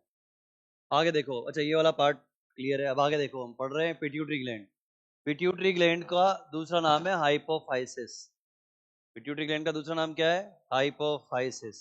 अच्छा, हाइपोफाइसिस, कुछ कुछ कनेक्ट कर पा रहे हैं हम लोग। देखो क्या लिखा है, तो इसका मतलब क्या हुआ? ऐसा पोर्टल सिस्टम जो किसको ब्लड सप्लाई कर रहा है? हाइपोफाइसिस को। और हाइपोफाइसिस किसको बोल रहे हैं? पिट्यूटरी ग्लैंड को। तो पिट्यूटरी ग्लैंड का दूसरा नाम हाइपोफाइसिस। बोलो क्लियर है क्या? देखो ये मैंने बताया था आपको स्केलेटल सिस्टम में, हाँ, स्फिनोइड बोन में एक गड्ढा होता है जिसको बोलते हैं सेला टर्सिका, और उसके अंदर क्या होती है? Pituitary gland. Pituitary gland master gland है भाई साहब, उसको प्रोटेक्ट करना जरूरी है। अगर उस पर चोट लग गई, कुछ प्रॉब्लम होगी तो खत्म है आदमी। इसलिए हमने क्या किया, उसको एक बोनी केविटी में रखा है। उस बोनी केविटी को बोलते हैं मेरे बच्चों सेला टर्सिका। एनसीईआरटी में हाईलाइट करो, सेला टर्सिका। और ये सेला टर्सिका जो गड्ढा है, ये कहां पे प्रेजेंट होता है? Present in sphenoid bone. Sphenoid bone के अंदर प्रेजेंट होता है। दिया है क्या एनसीईआरटी ने? नहीं दिया? सेला टर्सिका नहीं दिया गया? हाँ, बस कर लो हाईलाइट, ठीक है। देखो ये हाइपोथैलेमस से अटैच होता है बाई अ स्टाक, जिसको हम बोलते हैं इनफंडिबुलम। जिसको हम क्या बोलते हैं बेटा? इनफंडिबुलम। ये देखो क्या होता है ये इनफंडिबुलम, देखो ये रहा। ये दिख रहा है आपको? ऐसा नहीं लग रहा जैसे ये कोई फ्रूट हो और ये फ्रूट का डंठल हो, यहाँ पे उसका डंठल ऊपर पेडिसल, ये वाला। तो इसको क्या बोल रहे हैं हम? इसको बोल रहे हैं इनफंडिबुलम, स्टाक, इनफंडिबुलम। क्लियर है? ये क्या है ऊपर? हाइपोथैलेमस। ये क्या है? पिट्यूटरी। तो पिट्यूटरी हाइपोथैलेमस से इससे जुड़ी हुई है, और इस हिस्से को क्या बोलते हैं हम? इनफंडिबुलम। क्लियर है? चलो देखो, बिल्कुल जीरो से पढ़ा रहा हूं आपको, बेसिक बेसिक बात है, ये खतरनाक है, सबसे इंपॉर्टेंट है। हम पिट्यूटरी को डिवाइड कर रहे हैं बेटा दो पार्ट में। किसके बेसिस पे? एनाटमी के बेसिस पे। वो पूछेगा आपसे, क्या मॉर्फोलॉजी के बेसिस पे करते हो, क्या फिजियोलॉजी के बेसिस पे करते हो? किसके बेसिस पे करते हैं? एनाटमी। एनाटमी के बेसिस पे हम दो पार्ट में डिवाइड कर रहे हैं। किसको? पिट्यूटरी ग्लैंड को। ये देखो, तो पिट्यूटरी ग्लैंड के दो पार्ट अभी अभी बताया मैंने। एक का नाम, बिल्कुल सही जवाब, एडिनो हाइपोफाइसिस, और दूसरे का नाम, ये देखो, एडिनो हाइपोफाइसिस। मैं टुकड़ा करके लिख रहा हूं ताकि तुम्हें पता लग जाए कि हाइपोफाइसिस का मतलब क्या है। ओहो हो, पिट्यूटरी ग्लैंड का ही दूसरा नाम हाइपोफाइसिस है। देखो, अच्छा कितने बच्चों को ये बात पता नहीं थी पहले? देखो कितनी इंपॉर्टेंट बात है, जबकि लिखा है एनसीईआरटी ने एडिनो हाइपोफाइसिस और न्यूरो हाइपोफाइसिस। हाइपोफाइसिस किसका दूसरा नाम है? पिट्यूटरी ग्लैंड का। So adeno hypophysis and second one neuro hypophysis. देखो न्यूरो हाइपोफाइसिस, ठीक है। अब अब एडिनोहाइपोफाइसिस के भी दो पार्ट है, एक का नाम है पार्स डिस्टेलिस और एक का नाम है पार्स इंटरमीडिया, पार्स इंटरमीडिया, और इसको बोलते हैं पार्स नर्वोसा, पार्स नर्वोसा। देखो, पार्स डिस्टेलिस, पार्स इंटरमीडिया और पार्स नर्वोसा। मैंने आपको बताया था कि इंटरमीडिएट पार्ट, समझ रहे हो, और उसी को मिला के हमने क्या बोला, एडिनोहाइपोफाइसिस। अब मेरे बच्चों, ये जो पार्स डिस्टेलिस है इसको बोलते हैं एंटीरियर पिट्यूटरी, इसको बोलते हैं एंटीरियर पिट्यूटरी। समझ में आया कि नहीं आया? आज के बाद कोई बच्चा एडिनोहाइपोफाइसिस को तो नहीं बोलेगा ना, एडिनोहाइपोफाइसिस को एंटीरियर पिट्यूटरी नहीं बोलते। एडिनोहाइपोफाइसिस के अंदर दो पार्ट है, उनमें से एक पार्ट को क्या बोलते हो आप, एंटीरियर पिट्यूटरी, और इसको क्या बोलते हैं, पोस्टीरियर पिट्यूटरी। क्लियर है? अरे भैया, मैं आपसे क्वेश्चन घुमा के पूछता हूं, ध्यान से सुनो, मैं आपसे क्वेश्चन घुमा के पूछता हूं। जिस तरह से पोस्टीरियर पिट्यूटरी को न्यूरोहाइपोफाइसिस बोला जाता है, जिस तरह से पोस्टीरियर पिट्यूटरी को न्यूरोहाइपोफाइसिस बोला जाता है, क्या उसी तरह से एंटीरियर पिट्यूटरी को एडिनोहाइपोफाइसिस बोल सकते हैं? नहीं, नहीं बोल सकते, क्योंकि एंटीरियर पिट्यूटरी तो एडिनोहाइपोफाइसिस का एक पार्ट है केवल। अभी क्लियर है? कोई कंफ्यूजन? पक्का? कैसे डिवाइड किया तुमने, मोर्फोलॉजी के बेसिस पे, एनाटॉमी के बेसिस पे? क्लियर है? अब इसका जवाब दे दो, बिना देखे जवाब दो, आराम से बता दोगे तुम लोग। Hypothalamus, very good. कहां से ब्लड कनेक्ट करेगी ये? हाइपोथैलेमस से। और किसको देगी? हाइपोथैलेमस से ब्लड कलेक्ट करेगी और किसको देगी? Pituitary gland. एंटीरियर पिट्यूटरी ज्यादा करेक्ट है, ज्यादा करेक्ट क्या है? Anterior pituitary. और पोस्टीरियर पिट्यूटरी? बिल्कुल, उसके पास तो डायरेक्ट है, वहां पर तो है ही नहीं हाइपोफाइशियल पोर्टल वेन। क्लियर है क्या? अरे कोई कंफ्यूजन तो नहीं है? बढ़े आगे, चलिए बहुत बढ़िया। आइए अब हम शुरू करते हैं पहला हार्मोन, जिसका नाम है ग्रोथ हार्मोन। अब बहुत ध्यान से सुनना, मैं जो बातें बता रहा हूं आपको बहुत ध्यान से सुनना। देखो, मैं आपसे कुछ सवाल पूछूंगा, उसके जवाब देना। ग्रोथ तो आप समझते हो, ग्रोथ, ग्रोथ कितनी तरह की होती है? तीन तरह की। ग्रोथ तीन तरह की होती है, फिजिकल ग्रोथ, मेंटल ग्रोथ और सेक्सुअल ग्रोथ। ग्रोथ कितनी तरह की होती है? तीन तरह की, physical growth, mental growth, sexual growth. जरा बताओ, ग्रोथ हार्मोन कौन सी ग्रोथ कराएगा? केवल फिजिकल या तीनों? बोलो। गलत जवाब। अब बताऊंगा मैं कौन सी कराएगा। ठीक है, ये सारे बच्चे यही बोलते हैं, तुम्हारी गलती नहीं है, सारे 99% बच्चे यही बोलते हैं, क्योंकि उनको पढ़ाया यही से गया है। ठीक है, क्योंकि ग्रोथ हार्मोन, अच्छा ग्रोथ हार्मोन, नाम ही ग्रोथ हार्मोन है तो सभी तरह की ग्रोथ कराएगा ऐसा लगता है। अगला सवाल, थायरोक्सिन हार्मोन कौन सी ग्रोथ कराएगा? फिजिकल, मेंटल या सेक्सुअल? तीनों। समझे? है ना खतरनाक? भाई साहब, इतना खतरनाक क्वेश्चन है, इतना खतरनाक क्वेश्चन है। मैं तो कह रहा हूँ स्टूडेंट तो छोड़ो, फैकल्टी के भी तोते उड़ जाते हैं, जो नए नए, जिनको अभी पढ़ाते हुए 1-2 साल ही हुए, उनको भी याद नहीं हो पता कि यार क्या पंगा है। तो ध्यान से सुन लो ये वाला कंसेप्ट, ये कंसेप्ट ध्यान से सुन लो। Growth hormone, growth hormone physical growth कराएगा, सेक्सुअल ग्रोथ स्लाइटली, थोड़ी सी, देखो, और मेंटल ग्रोथ पे ग्रोथ हार्मोन का कोई लेना देना नहीं है। समझ में आया? तो ग्रोथ ऐसे नहीं कि यार ये तो मेंटली थोड़ा सा ऐसा है, चलो इसके ग्रोथ हार्मोन का इंजेक्शन लगा दें। कुछ समझ में आया कि नहीं आया? ग्रोथ हार्मोन का, कितनी गजब की बात है यार, कितनी गजब की बात है, ग्रोथ हार्मोन का मेंटल ग्रोथ पे कोई लेना देना नहीं है, जबकि थायरोक्सिन हार्मोन फिजिकल ग्रोथ भी कराता है, केमिकल, मेंटल और सेक्सुअल तीनों ग्रोथ कराता है ना? गजब की बात। समझ में आ रहा है क्या? तो अब अगला सवाल 1 करोड़ रुपए के लिए, और सुनो, अगर किसी को ग्रोथ हार्मोन की कमी हो जाए तो क्या होगा? क्या वो फिजिकली फिट होगा? क्या वो सेक्सुअली मैच्योर होगा? होगा, लेकिन सेक्सुअल मैच्योरिटी देर से आएगी। क्या वो मेंटली अनफिट होगा? नहीं होगा, वो मेंटली फिट होगा।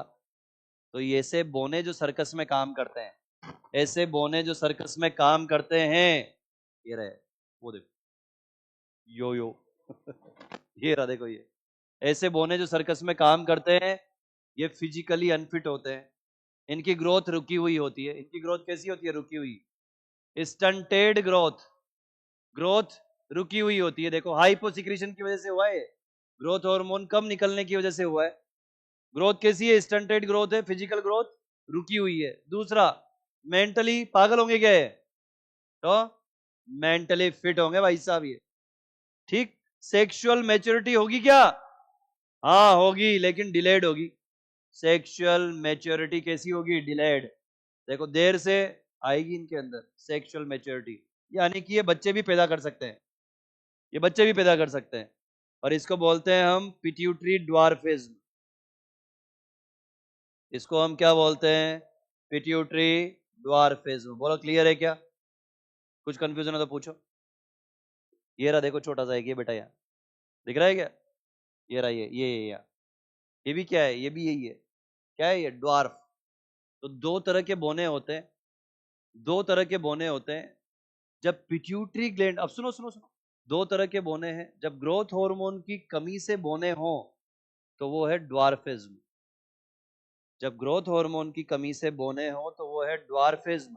और जब थायरोक्सिन की कमी से बोने हो तो वो है क्रिटिनिज्म। ड्वार्फिज्म, क्रिटिनिज्म, बताओ दोनों में से कौन सा खतरनाक है? क्रिटिनिज्म। क्यों? क्योंकि उसका जो बोना होगा वो फिजिकली अनफिट, मेंटली अनफिट और सेक्सुअली भी अनफिट, मंद बुद्धि जैसा होगा वो। समझ में आया? तो जरा बताओ थायरोक्सिन ज्यादा खतरनाक हुआ या ग्रोथ हार्मोन? थायरोक्सिन। बहुत ही बढ़िया बात याद हो गई आज तुम्हें। ठीक है, आइए वापस आते हैं। ये क्लियर है कंसेप्ट? अरे मजा आ रहा है ना पढ़ने में? अभी एनसीईआरटी पढ़ोगे तो समझ में नहीं आएगी ये चीजें। क्लियर है सबको? अब इधर आ जाओ, हम मेटाबॉलिज्म भी पढ़ेंगे बेटा। और आपकी बॉडी में 3 मेटाबॉलिज्म सबसे ज्यादा होते हैं। हम जो रोटी खाते हैं उसमें 3 कंपोनेंट सबसे ज्यादा यही है, और मेटाबॉलिज्म भी इन तीनों का ही सबसे ज्यादा होता है। किस किस का? कार्बोहाइड्रेट, फैट और प्रोटीन। हाँ या ना? तो देखो, जब ग्रोथ हार्मोन निकलेगा तो फैट को देख के तोड़ डालेगा, इसको बोलेंगे हम लाइपोलाइसिस। क्या बोलेंगे बेटा? लाइपोलाइसिस, यानी कि फैट का ब्रेकडाउन, फैट का ब्रेकडाउन। ठीक है, आगे देखो। कार्बोहाइड्रेट के लिए क्या करेगा? जब ग्रोथ हार्मोन निकलेगा तो ये सेल्यूलर अपटेक को कम कर देगा, डिक्रीज सेल्यूलर अपटेक। ठीक है, और जब प्रोटीन को देखेगा तो इंक्रीज सेल्यूलर अपटेक। अब कई सारे बच्चे सोचेंगे सर ये सेल्यूलर अपटेक क्या होता है? ठीक है, सेल्यूलर अपटेक क्या होता है? तो सुनो ध्यान से, ध्यान से सुनो, याद हो जाएगा। समझो मैं हूं ग्रोथ हार्मोन, मैं हूं ग्रोथ हार्मोन और ये है सेल। मैं हूं ग्रोथ हार्मोन, ये बोर्ड है सेल, और ये यहां पर है ब्लड। क्लियर है? मैं हूं ग्रोथ हार्मोन, ये रहा ब्लड और ये रही सेल। जब मैं निकलूंगा तो मैं क्या करूंगा? देखो, कार्बोहाइड्रेट के सेल्यूलर अपटेक को कम कर दूंगा। यहां ब्लड से ग्लूकोज कोशिश करेगा जाने की, कहा? सेल के अंदर। मैं क्या कहूंगा? ओए कहां जा रहा है ना? ज्यादा नहीं जाएगा, थोड़ा सा चला जा, थोड़ा सा ग्लूकोज चला जा सेल के अंदर, बाकी इधर ही रहे। किधर रहना है? ब्लड में। तो क्या किया? Cellular Uptake. सेल्यूलर अपटेक का मतलब है अपटेकिंग बाय सेल, सेल के द्वारा उठा लेना। सेल्यूलर अपटेक का मतलब क्या है? सेल के द्वारा उठा लेना। तो सेल कार्बोहाइड्रेट को कम उठाएगी और एमिनो एसिड को ज्यादा उठाएगी। तो जब मैं ग्रोथ हार्मोन खड़ा रहूंगा तो यहां बोलूंगा एमिनो एसिड से, तू यहां क्या कर रहा है? चल पगले, सेल के अंदर। सेल को ग्रोथ करनी है तो सबसे ज्यादा जरूरत किसकी है? एमिनो एसिड की। क्यों? क्योंकि एमिनो एसिड मिलके क्या बनाएंगे? प्रोटीन। अरे बोलो यार, प्रोटीन की जरूरत पड़ती है ना, बॉडी बिल्डिंग करते हो तब जाते हो कि नहीं प्रोटीन खाने? हैं कि गेहूं खाते हो दिन भर बैठ के? समझ में आया क्या? क्लियर है सबको सेल्यूलर अपटेक? कोई कंफ्यूजन है तो पूछो। हाँ तो बोल दो। समझ में आया? आवाज नहीं निकलती तुम लोगों की। आओ इधर आओ। तो दो तरह की बीमारी हो सकती है ग्रोथ हार्मोन से। अगर ग्रोथ हार्मोन कम निकला तो ये, ग्रोथ हार्मोन ज्यादा निकला तो ये। अब ग्रोथ हार्मोन ज्यादा कब कब निकलेगा? अगर बचपन से ही ग्रोथ हार्मोन ज्यादा निकल रहा है तो ये ऐसे हो जाएंगे भाई साहब। देखो ओ भैया, एफिल टावर। हाँ, ग्रोथ हार्मोन अगर बचपन से ज्यादा निकल रहा है तो हाइट ही नहीं रुक रही है। देखो ये सबसे बड़ा है, ये बंदा 7 फीट के आसपास है शायद इसकी हाइट, ज्यादा ही होगी, बल्कि 7 फीट कुछ इंच होगी, है ना? हाँ तो देखो, तो इसको बोलते हैं मेरे बच्चों जाइजेंटिज्म। इसको बोलते हैं, इस बीमारी को जाइजेंटिज्म, ठीक है। और जाइजेंटिज्म के अंदर क्या होता है, इसके अंदर प्रोपोर्शनेट ग्रोथ होती है, प्रोपोर्शनेट ग्रोथ होती है। अब आप बोलोगे प्रोपोर्शनेट ग्रोथ क्या होती है? लिम्स जो होते हैं ना, हाथ पैर और धड़, हाथ पैर और धड़, इनकी ग्रोथ बराबर से होती है, प्रोपोर्शन में होती है। तो इसको देख के अजीब सा नहीं लगता, ऐसा लगता है हाँ नॉर्मल इंसान है, बस लंबाई ज्यादा है उसकी, ठीक है। और ये अगर अगर एडल्टहुड के दौरान निकले, समझना समझना, जब तक बंदा एडल्ट हुआ तब तक ग्रोथ हार्मोन आराम से निकल रहा था, और जैसे एडल्ट हुआ पता नहीं क्या हो गया, पिट्यूटरी ग्लैंड को भर भर के ग्रोथ हार्मोन निकालने लगी, जैसे कि खली। खली के अंदर क्या हुआ, जब वो एडल्ट था ना तब तक नॉर्मल था मामला सब, फिर एकदम से नॉर्मल मतलब निकल रहा था ग्रोथ हार्मोन, हाइट तो उसकी वैसे भी पहले से ही ज्यादा थी, लेकिन वो आराम से ऐसे ऐसे चलता था, आराम से ऐसे। लेकिन बाद में क्या हुआ, एडल्टहुड के बाद एकदम से बहुत ज्यादा निकल लगा, अभी देखो ऐसे ऐसे चलता है वैसे ऐसे, क्योंकि उसको वीकनेस आ गई इस वाले पार्ट में। ये वाला पार्ट तो उसका चौड़ा हो गया, लेकिन ये वाले पार्ट में वीकनेस आ गई। तो ये वाला जो केस है मेरे बच्चों, इस केस को बोलते हैं एक्रोमिगेली, इसको बोलते हैं हम एक्रोमिगेली।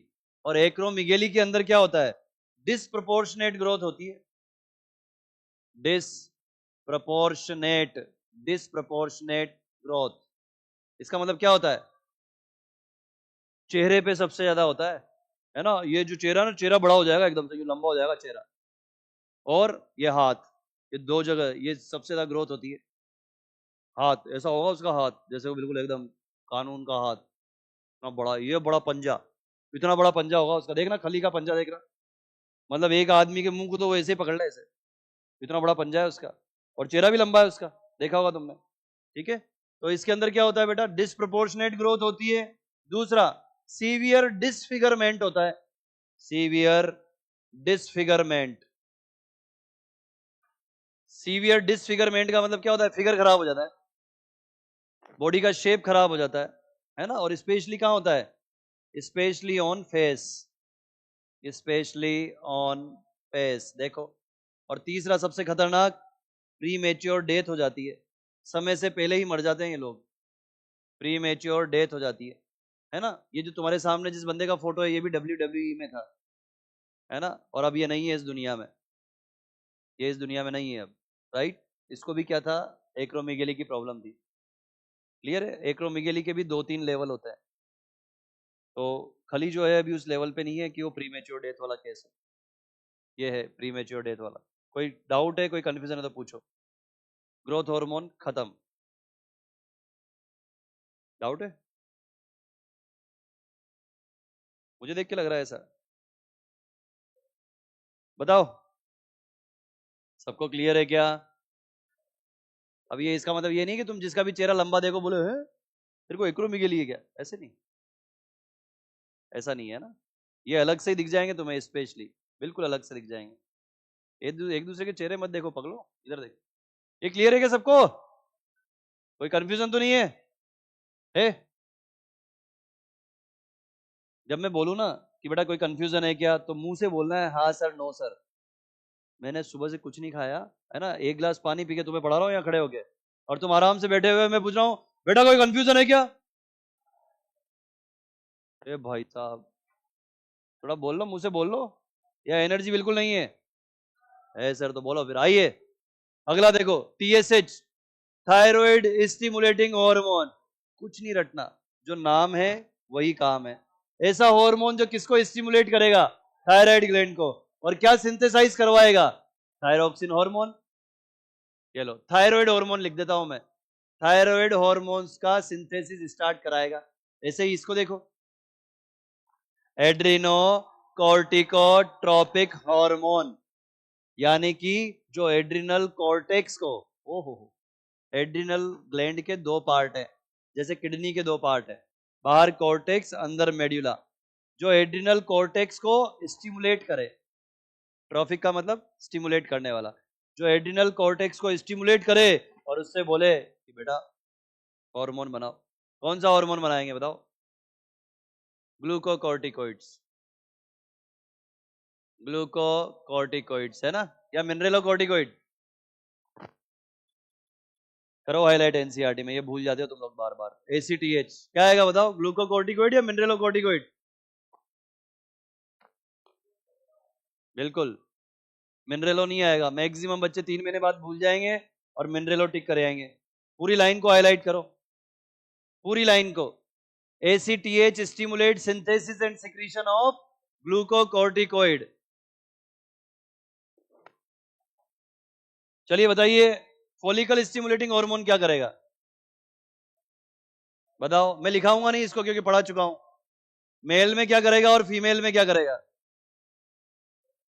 बताओ। वेरी गुड, क्या बात है। मेल के अंदर स्पर्मेटोजेनेसिस और फीमेल के अंदर oogenesis, यानी कि फॉलिकल्स जो है उनको डेवलप कराएगा, नाम ही यही है उसका। क्लियर? इधर आ जाओ। ल्यूटिनाइजिंग हार्मोन मेल में क्या करेगा और फीमेल में क्या करेगा? इन मेल, इन फीमेल। ये देखो, मेल के अंदर इसको एक और नाम देते हैं, बोलो। ICSH, interstitial cells stimulating hormone. याद आ रहा है ना? किसके ऊपर काम करता है? लिडिक सेल के ऊपर। Acts on Leydig cells. देखो, लिडिक सेल्स के ऊपर काम करेगा ये, ठीक है। और फीमेल के अंदर क्या करेगा? LH surge, ovulation. देखो, इसके अंदर क्या होगा? LH सर्ज होगा और LH सर्ज की वजह से क्या होगा? ओवुलेशन। ये लो। और उसके बाद लास्ट हार्मोन है प्रोलैक्टिन। प्रोलैक्टिन का दूसरा नाम लैक्टोजेनिक। लैक्ट का मतलब milk, milk generating. Mammotrophic, mammary gland को स्टिमुलेट करने वाला हार्मोन। तो प्रोलैक्टिन के देखो 3 नाम है, प्रोलैक्टिन, लैक्टोजेनिक हार्मोन और मेमोट्रोफिन हार्मोन। क्लियर है? क्या करेगा बताओ? जो प्रेग्नेंट लेडी होती है, बता चुका हूं ये सारी बातें, 7वें महीने के बाद मिल्क फॉर्मेशन स्टार्ट करा देगा। क्या करवाएगा ये? Synthesis of milk, synthesis of milk. ये लो जी, कोई डाउट है तो पूछो। है कोई डाउट? All clear? ठीक है, वेरी गुड, बहुत बढ़िया। मुंडी नहीं लानी है किसी को भी। जब मैं पूछूं ऑल क्लियर या क्लियर है या कोई डाउट है तो हाँ या ना में जवाब देना है। आज के बाद अगर कोई मुंडी हिलाई किसी ने, हाँ, परमानेंट मुंडी मुंडी हिलाता रहेगा फिर वो। चलो, इसी के साथ अब हम आ रहे हैं सेकंड वाले पार्ट पे, यानी कि हमने एंटीरियर पिट्यूटरी खत्म कर लिया। अब हम क्या आ गए? इंटरमीडिएट वाले पार्ट पे। और मैंने आपको बोला था, क्या बोला था? इंटरमीडिएट पार्ट जो है वो एंटीरियर पिट्यूटरी के साथ फ्यूज हो जाता है। करो हाईलाइट। कंप्लीटली फ्यूज होगा या ऑलमोस्ट फ्यूज होगा? कर लो हाईलाइट, करो, डबल स्टार लगाओ उसके ऊपर, उसके ऊपर डबल स्टार लगाइए।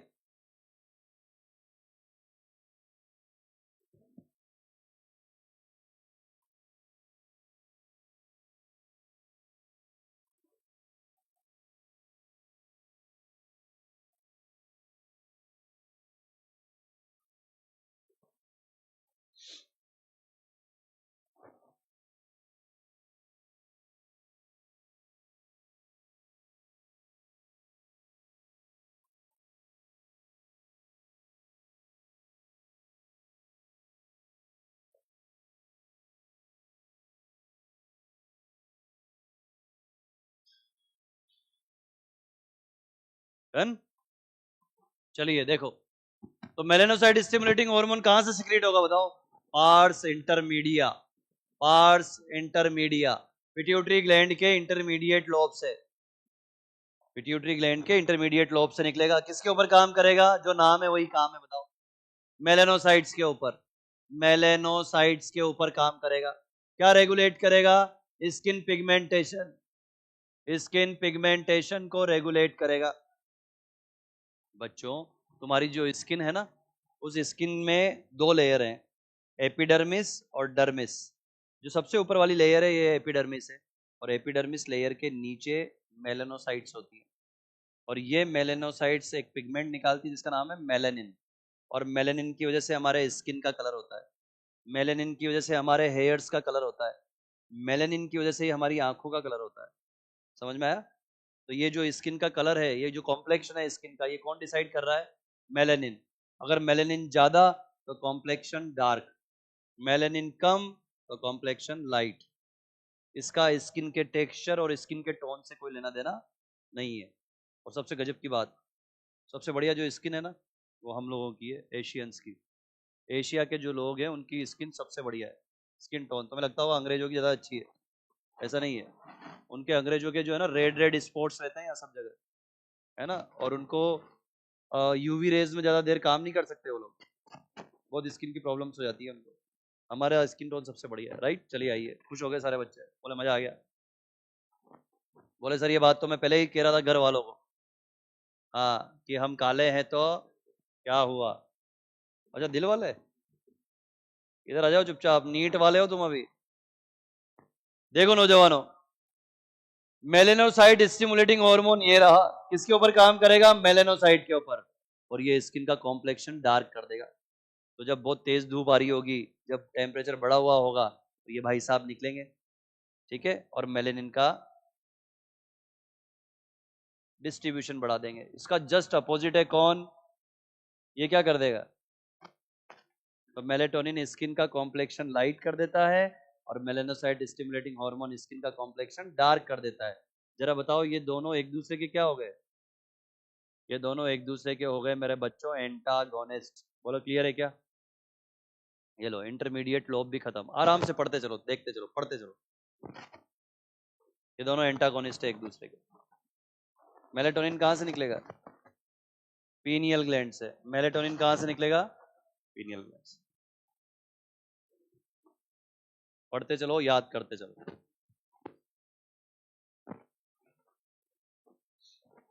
पढ़े आगे, आगे बढ़े,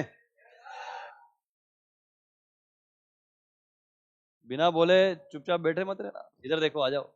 न्यूरो हाइपोफाइसिस से दो हार्मोन निकलेंगे, कौन कौन से, वेसोप्रेसिन और ऑक्सीटोसिन। ये पता ही है आपको वेसोप्रेसिन क्या करता है, जितना एनसीईआरटी ने यहाँ लिखा है इससे 3 गुना ज्यादा पढ़ चुके रास मैकेनिज्म में। आ जाओ, किसके ऊपर एक्ट करेगा mainly, DCT and collecting duct, लेकिन एनसीईआरटी ने यहाँ लिखा है नेफ्रॉन या किडनी। देखो किडनी के ऊपर एक्ट करेगा, कैसे पागल है, बिल्कुल स्पेसिफिक लिखना चाहिए, इससे ज्यादा पता है हमें। क्या काम करता है एडीएच, दो जगह पर, डीसीटी और कलेक्टिंग डक्ट पे। देखो किसका रिजॉर्प्शन करवाएगा, वाटर का, और एनसीईआरटी ने यहां लिखा है वाटर एंड इलेक्ट्रोलाइट।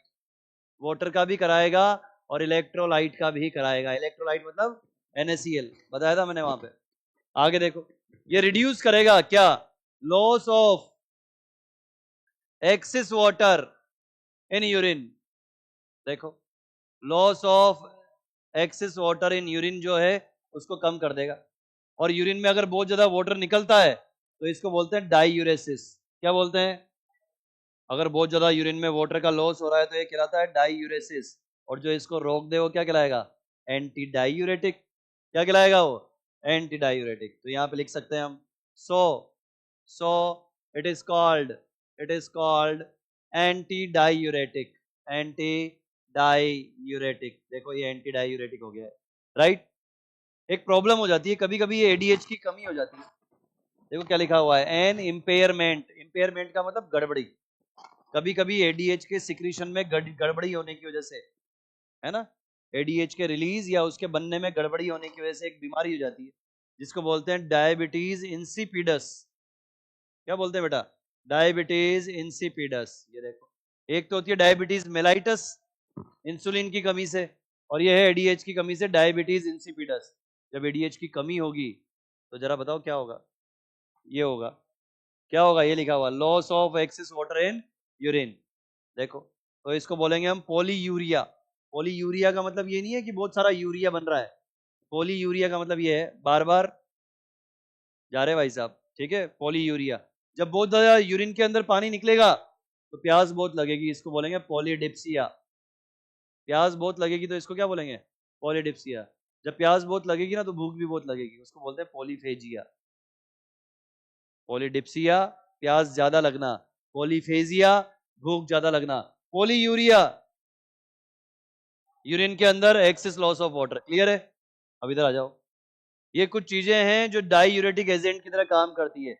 जब भी आप इनको लोगे तो एडीएच सप्रेस हो जाएगा और यूरिन के अंदर पानी ज्यादा निकलेगा, यूरिन के अंदर वाटर का लॉस ज्यादा हो जाएगा। क्या क्या लिखा हुआ है देखो, coffee, tea and excess alcohol लिखा हुआ है। ऐसे नहीं कि ये अल्कोहल की बोतल सूंघ ली, बोले सुसु आ गया, ऐसे नहीं। क्या लिखा हुआ है? Excess alcohol. तो ये सारे के सारे क्या है? डाईयूरेटिक सब्सटेंस है। देखो आराम से। इसी के साथ पिट्यूटरी ग्लैंड खत्म, पिट्यूटरी ग्लैंड समाप्त। देख लो।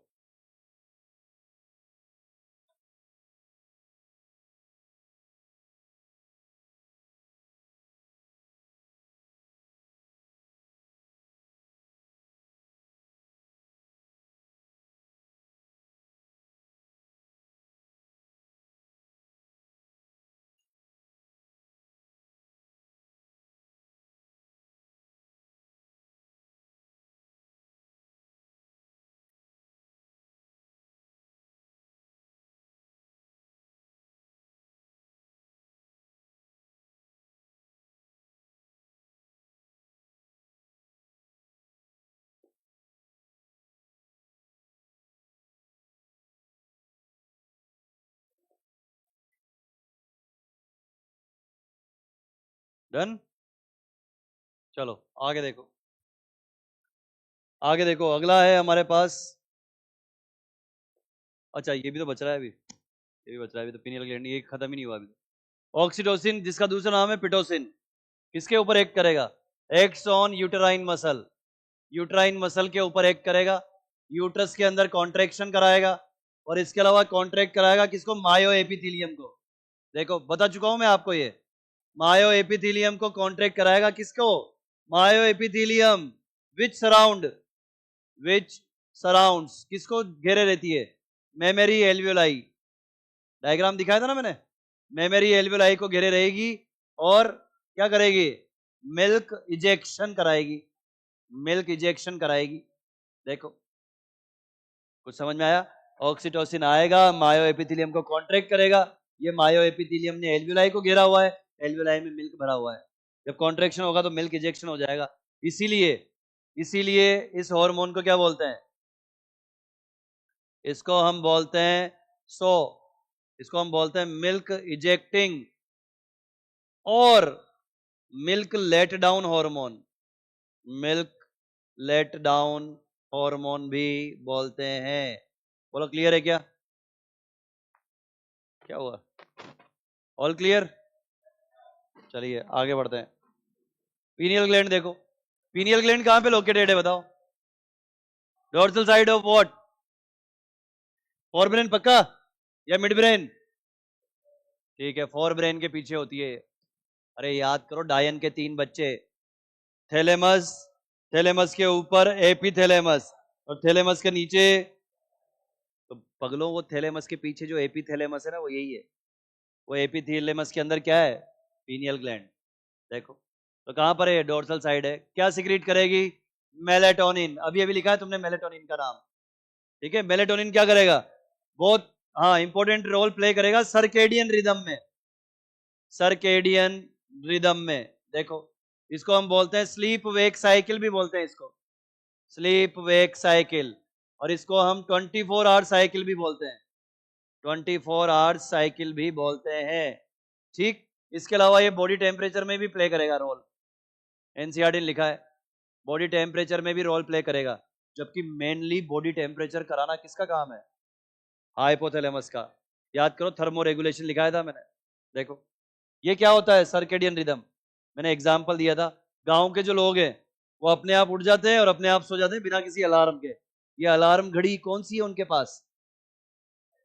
तो इसीलिए मैं तुम्हें बोलता हूं, कई बच्चे तुम में से जो रात को पढ़ना पसंद करते हैं और दिन में सोते हैं, जो तुमने अपनी पीनियल ग्लैंड को खराब कर रखा है, तुम्हें सही करनी पड़ेगी ये, है ना? और इसको सही करने में कम से कम 12 से 15 दिन लगते हैं। आपको क्या करना पड़ेगा? पीनियल ग्लैंड को, पीनियल ग्लैंड का सिक्रीशन ऐसे होगा बेटा, अभी समझो, अभी मैं ये सारे पर्दे वर्दे एकदम बंद कर रखे मैंने, बिल्कुल एकदम है ना, लाइट एकदम डिम कर दूं, हल्की हल्की खुशबू यहाँ पे, और बिल्कुल हल्का म्यूजिक, और बिस्तर लगा दूं यहाँ पे, चादर ओढ़ के सब सब सो जाएं। क्यों होगा ऐसा बताओ? ये सारी की सारी चीजें जो है ना, ये स्टिमुलेट करेगी, मेलेटोनिन को कम कर देगी, सॉरी मेलेटोनिन को बढ़ा देगी। तो मेलेटोनिन क्या है? स्लीपिंग हार्मोन है। क्या है मेलेटोनिन? स्लीपिंग हार्मोन, नींद आने लगेगी। तो अपने आप ही तुम लोगों को क्या होता है, दिन में अपने आप ही कई बार बैठे बैठे नींद आ रही है, तो क्या होता है, मेलेटोनिन निकल रहा है, तो जब नींद आए तो मत निकल, पीनियल ग्लैंड मत निकल। रात को नींद ही नहीं आती, बैठ रहते हैं उल्लू की तरह जागते रहते हैं, ना पढ़ने में मन लग रहा है ना कुछ हो रहा है, सो जा, पीनियल ग्लैंड सो जा। समझे कि नहीं? आगे देखो, इसके अलावा 4 चीजों को इन्फ्लुएंस करेगी ये, MMBS। ठीक है, क्या क्या है बताओ? मेटाबॉलिज्म और मेंस्ट्रुअल साइकिल और बॉडी डिफेंस और स्किन पिगमेंटेशन और मेंस्ट्रुअल साइकिल। ये लो, आज इतना ही, बचा हुआ नेक्स्ट क्लास में पढ़ेंगे। अगर लगा कि ये बहुत लेंदी होता जा रहा है तो फिर इसको 3 पार्ट में पढ़ लेंगे, कोई जल्दबाजी नहीं है। ठीक है, आई थिंक इस हफ्ते 2 लेक्चर हो रहे हैं अभी, है ना? तो ये अपना एंडोक्राइन खत्म हो जाएगा, फिर उसके बाद पढ़ेंगे अपन एनिमल किंगडम। ठीक है, अच्छा मुझे पहले तो ये बताओ